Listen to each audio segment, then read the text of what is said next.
మహాభారత రామాయణ కథలేవో చెప్తున్నట్టుంది. రెండు కలిపేసి ఎలా చెప్తారక్కా? రెండింటికి సంబంధించిన విశేషం ఉందమ్మగారు.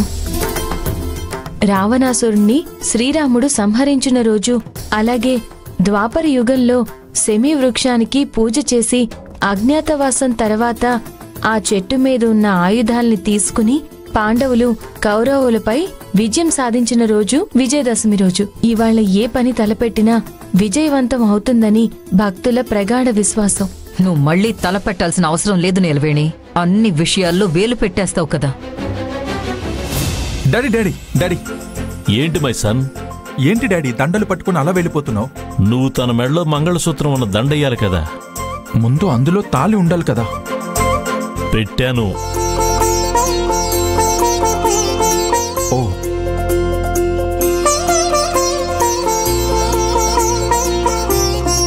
అన్నిట్లోనూ నువ్వు చాలా ముందుంటావు డాడీ.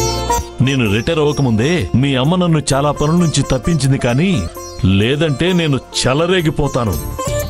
ఇదొక్క విషయంలో హెల్ప్ చేయ డాడీ. నీ టాలెంట్ ఏంటో చూపించు.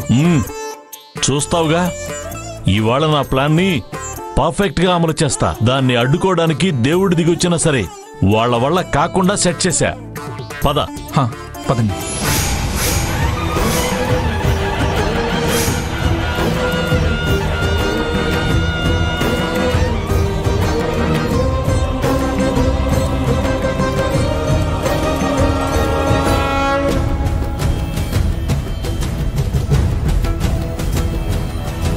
అమ్మవారికి ఒక దండ వేస్తారు, ఇంకో దండ ఎవరికి వేస్తారు?